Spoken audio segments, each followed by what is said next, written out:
지금 뭐 범건이 위치 추적이니 이렇게 하는데요. 국정원은 수사권이 없고 범건은커녕 위치 추적을 할 수가 없습니다. 뭐 협력해서 한다고 하는데 그런 거를 방첩사령관이 모를 리가 없고, 그래서 저 자체는 이제 말이 안 된다고 저는 보고 있고요.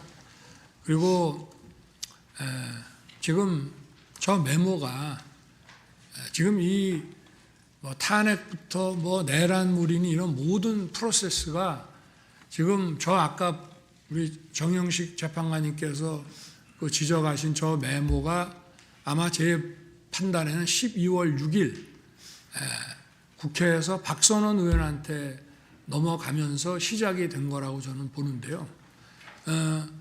제가 12월 4일 날 이제 계엄 해제하고 저녁에 집에 있는데 조금 늦은 시간에 국정원장이 전화를 했습니다. 그러면서 저한테 1차장한테, 홍장원 1차장한테 전화를 혹시 받으셨습니까? 그래서 모르겠는데 내가 한번 이 전화 끊고 한번 열어보겠습니다. 그래서 열어보니 전화가 왔는데 제가 못 받은 거더라고요. 왜냐하면 저 비화폰은 저 무음으로 늘 해놓기 때문에. 그래서 내가 다시 국정원장에게 전화해서 전화가 왔었노라. 왜 그러냐 그랬더니 사실은 대통령님께 진작에 말씀을 드렸어야 되는데 사실 좀 오래됐습니다. 근데 어떤 정치적 중립 문제라든지 뭐 제가 자세한 말씀을 이 자리에서 드리기는 뭐가 하지만 홍장원 1차장을 좀 해임해야 되겠습니다. 그래서 제가 뭐 다른 것도 안 물었습니다. 그건 원장이 그렇게 판단하면 그렇게 하십시오. 그래서 내일 사표를 받겠습니다 해서 사표를 받고 아까 6일 날 뭐 다시 일하자 했다는데 저는 그게 믿기지가 않는 것이 벌써 6일 날 오전에 그때 제가 관저에 있는데 이미 관저로 1차장 해임과 또 오호령 씨에 대한 임명 그 결재안이 올라와서 제가 그거를 점심시간에 결재를 했습니다. 그 이후에 지금 이제 12월 6일 아침 기사부터 이런 체포 얘기가 대통령이 뭐 한동훈 대표를 잡아넣어라 이런 기사가 12월 6일 아침부터 나기 시작합니다. 그래서 이게 쭉 진행되는 것이고요. 그리고 아까 그 국정원장 해외 출장 문제와 관련해서는 제가 전주에 국정원장으로부터 이번 주에는 미국 출장이 있기 때문에 매주 금요일 날 하는 대통령 보고가 어렵습니다 라고 얘기 들은 기억이 나서 제가 화요일 저녁에 국정원장한테 전화를 합니다. 해외에 있는지 국내에 있는지 알기 위해서. 그래서 제가 둘 사이에 약간의 그 미스커뮤니케이션이 있었습니다. 제가 국정원장한테 아직도 거기시죠? 저는 미국에 있는 줄 알고 그랬더니 국정원장이 예 아직도 여기입니다 이래서 저는 해외에 있는 줄 알았습니다. 그래서 처음으로 제가 홍장훈 1차장한테 전화를 하게 됩니다. 처음에는 안 듣고 두 번째 전화가 왔습니다. 그래서 제가 원장님 부재 중인데 제가 전화를 딱 받으니까 벌써 약간의 식사 반주를 한 느낌이 딱 들어갔고 제가 원장님 부재 중이니까 원을 잘 챙겨라 라고 얘기하고 이따가 내가 혹시 전화할 일이 생길지 모르니 이 비화폰을 잘 챙기고 있어라 이렇게 제가 얘기를 했는데 8시 한 반 무렵에 국무회의 하려고 이제 뭐 여러분 이제 국무위원도 오시고 비서실장 안보실장이 들어오는데 안보실장하고 국정원장이 같이 오는 겁니다. 그래서 제가 아니 어떻게 된 겁니까? 미국에 있는 거 아닙니까? 했더니 저 내일 출발입니다.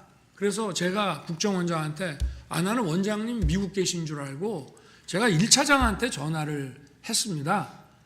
그랬더니 원장님 부재 중인데 잘 챙기라고 했는데 원장님 여기 계십니다란 말을 안 합니다. 이렇게 제가 국정원장한테 얘기를 했고요.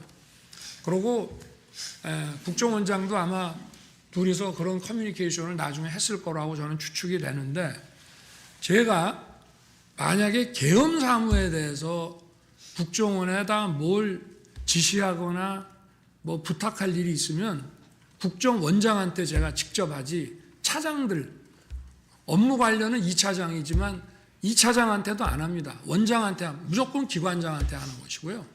그리고 제가 1차장 홍장훈 1차장한테 10시 한 거의 11시 다 돼가지고 이제 제가 저 대국민 담화 계엄선포 대국민 담화를 하고 올라와서 저 국무위원들 아직 남아 있는 사람들하고 얘기한 다음에 돌려보내고 제가 홍장훈 차장한테 전화한 거는 계엄 사무가 아니고 이미 관련된 문제는 원장하고 다 얘기를 했기 때문에 제가 전화한 거는 아까 전화를 하겠다라고 한 것도 있고 또 제가 해외 순방 때 국정원의 해외 담당 파트가 여러 가지 그 경호 정보를 많이 도왔기 때문에 제가 격려 차원에서 전화를 기왕 한 김에 한번 해야 되겠다라고 해서 계엄 사무가 아닌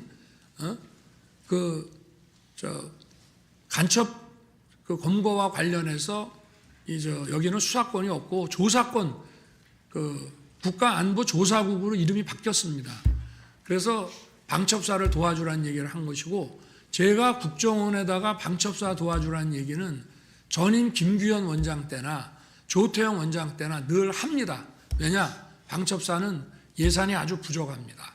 그리고 국정원에는 정보들이 많이 있기 때문에 경찰에 줄 거는 경찰에 주고 또 방첩사에 줄 거는 방첩사에 주면서 저도 좀 예산 지원을 좀 해주라는 얘기를 쭉 해왔기 때문에 또 사관학교 후배니까 좀 도와주라. 그래서 간첩 수사를 방첩사가 잘 할 수 있게 도와주라는 계엄 사무와 관계없는 얘기를 한 거를 가지고 만약에 그렇다면은 제가 아까 그 재판관님께서 잘 지적을 하셨던데 제가 여인영 사령관한테 내가 조금 전에 1차장하고 통화했으니 뭐 애로사항 있으면 1차장한테 연락을 하라고 제가 전화를 했어야 되는데 대통령이 방첩사령관한테 그런 전화 한다는 것 자체도 굉장히 비상식적인 얘기입니다. 그리고 방첩사령관이 1차장의 사관학교 후배긴 하지만 엄연한 기관장이고 계엄이 선포되면 방첩사령부가 사실상 국정원의 우위에 있기 때문에 뭐 차장 더구나 담당 2차장도 아닌 1차장한테 계엄 사무와 관련한 이런 무슨 부탁을 한다는 게 만약에 할 거면은 방첩사령관은 국정원장한테 해야 됩니다. 기관장끼리. 그리고 계엄이 선포돼서 여기가 합동수사본부가 되면요.